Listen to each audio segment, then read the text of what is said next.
Alright, so welcome back to another Dragon Ball Super card game video. I know it's been a while since I made a video, and it's been a while since I streamed. Sorry about that. It's been a little bit hectic right now. Long story short, so I'm going to be starting a new job pretty soon, so some of the scheduling, like this stuff is going to be a little bit staggered, like the next few videos is going to be pretty staggered.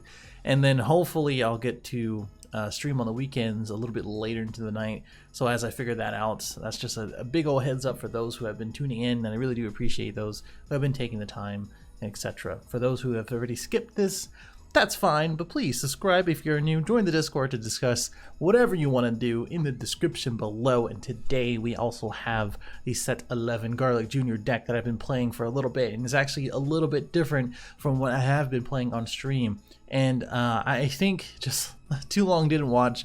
He is sort of a bit of a lackluster yellow leader, or at least one of the more lackluster leaders coming out of 7-Eleven and just in general. Like, I don't think he can really compete with the tier 1 leaders out of the last format, and as well as going to the into this new one.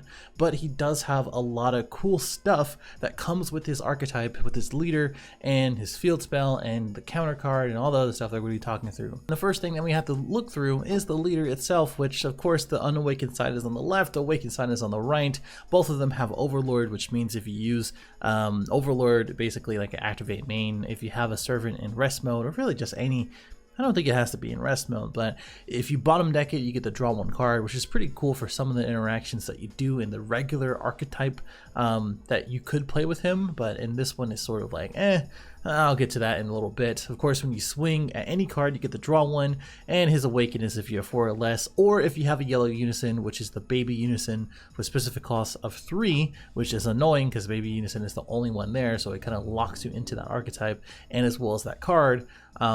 If you want to play this leader, you may draw one card to untap one, and then take up until 6 life. So if you're at 8 life, you get up to 6, 7, 8, 7 to 6, etc. Right?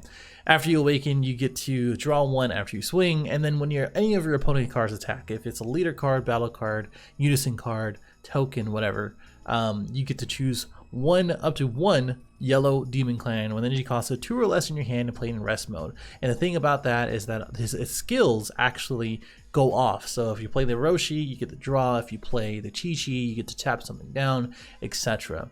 And then if you go ahead and negate the skill for the rest of the turn. It's actually pretty useful. It is actually really, really good with the unison, so I'm really glad that they put all that together. Now the next thing is going to be the core engine. The first thing is going to be the Machio star.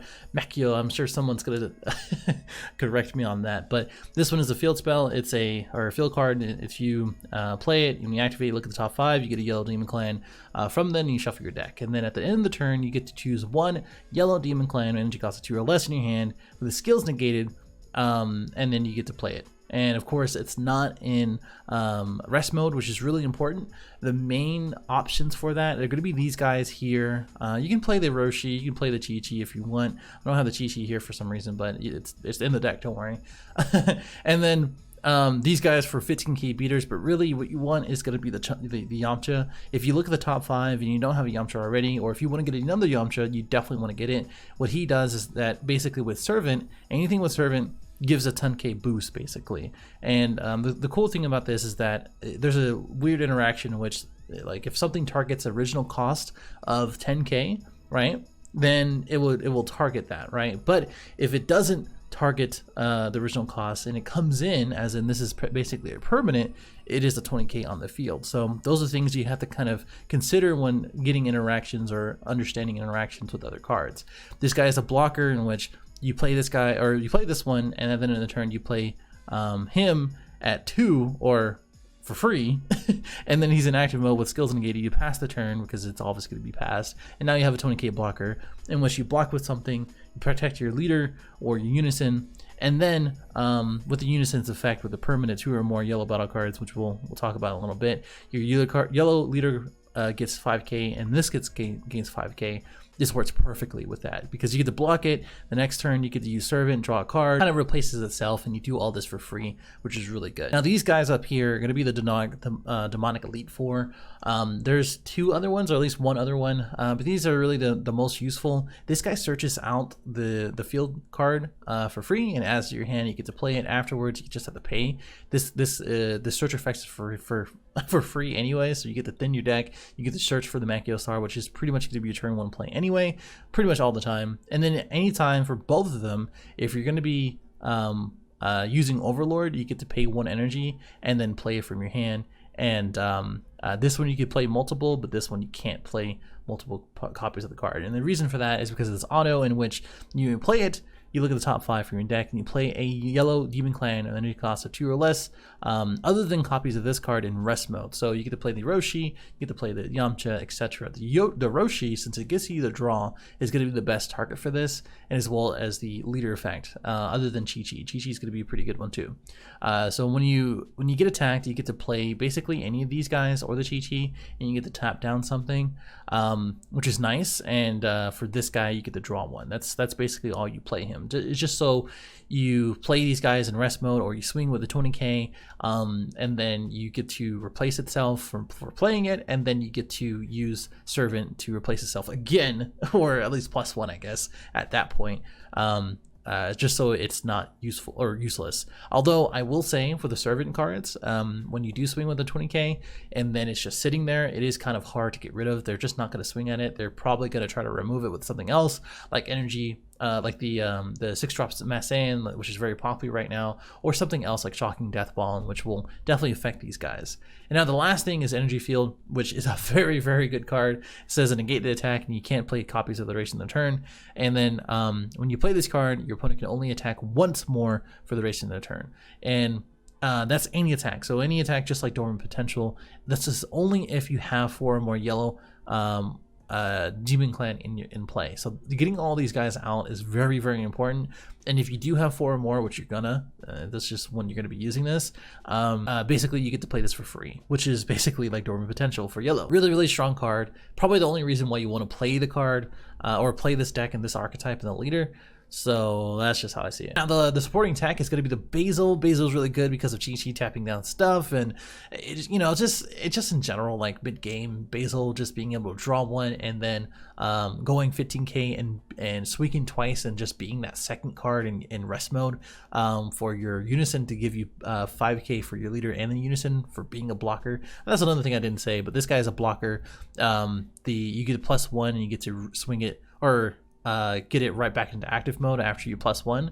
And then the leader card is yellow. If you choose one of your mono yellow battle cards and it costs 5 or less and switch to active mode, you can do this with any of these guys, but it's not really that useful in this particular deck, this style of deck, that is. You can do it with Basil, or yeah, you can do it with Basil, you can do it with any of these guys, but I mean, I don't find myself using it. This is really for the SR, the 3-drop, and as well as the 5-drop Garlic Jr. We just don't play that in this deck, and I'll talk about why in a little bit.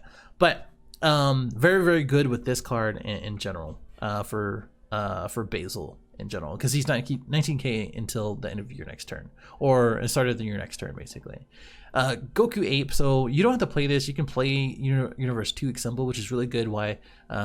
It's a good alternative as far as a budget, but drawing 2 for pretty much nothing for 2 energy is going to be your turn 2 play, just to build your hand and to protect yourself and awaken early, so that way you can get to 6 and you can defend yourself, get your Unison out, awaken on turn 3, and just be a 20k leader with the 20k Unison. That's basically well, probably turn 4, and I'll explain that in a little bit, but that's basically what you want to do. Just draw cards for this, combo it out for defending an attack, and doing it that way. The other thing is Zamasu.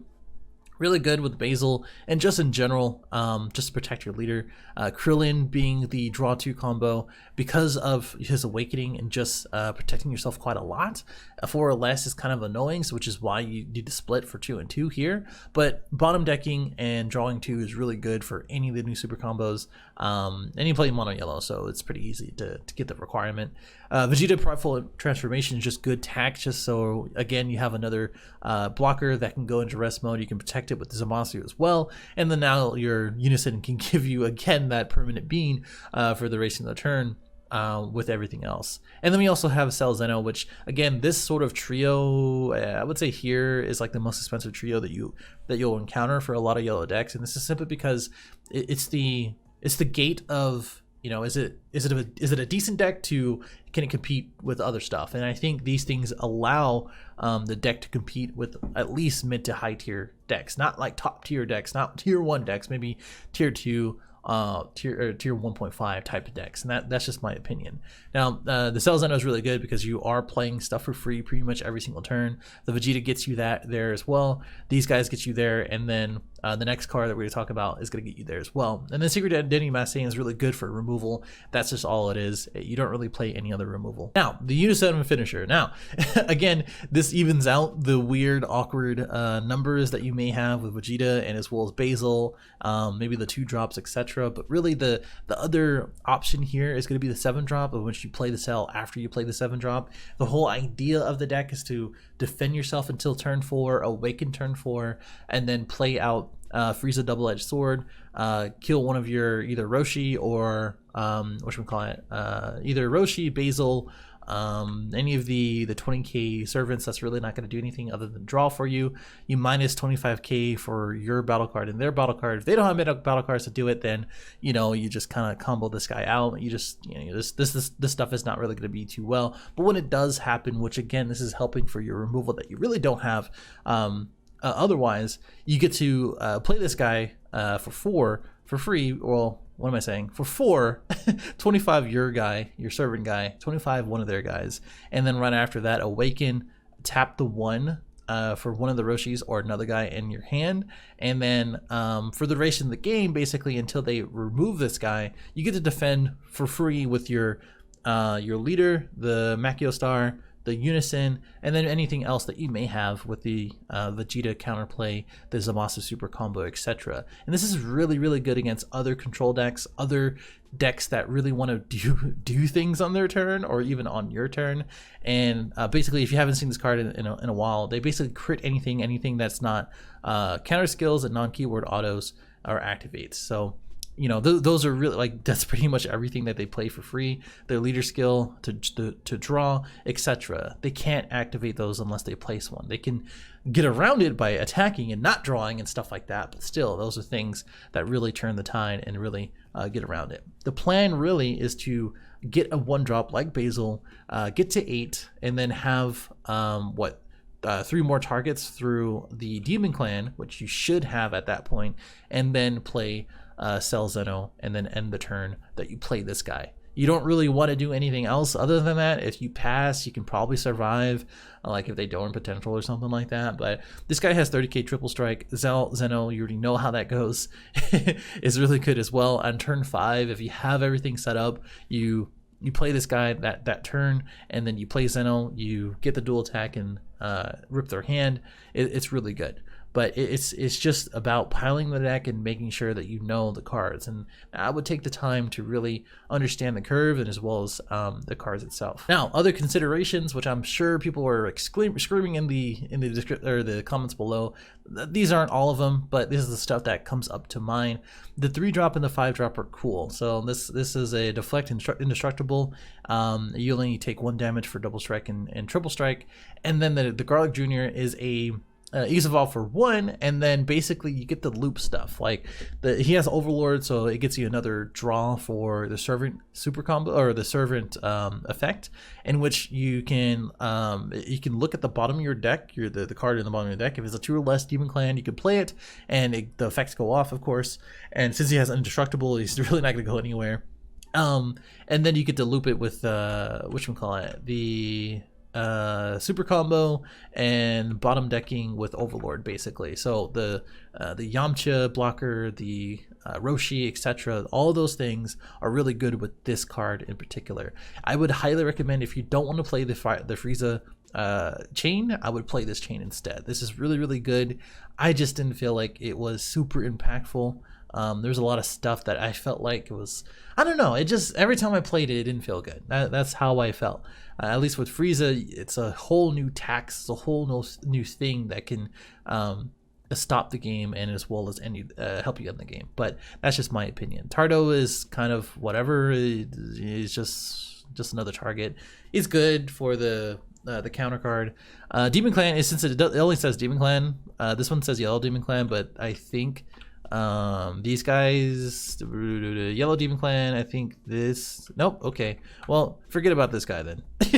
But this guy is really cool, in which he's just the super combo. He's searchable through the not Tardo, but the Vinegar, and as well as a Macchio Star. So those are cool because you get to play them, and as well as to add it to your hand as a super combo. This guy is cool because he's just a counterplay that is a combo less for 4 or less, and you get to reduce it by 1 if it's during their turn. So it's a 2-drop, and then that also is affected by the leader effect, which you can go ahead and use as well.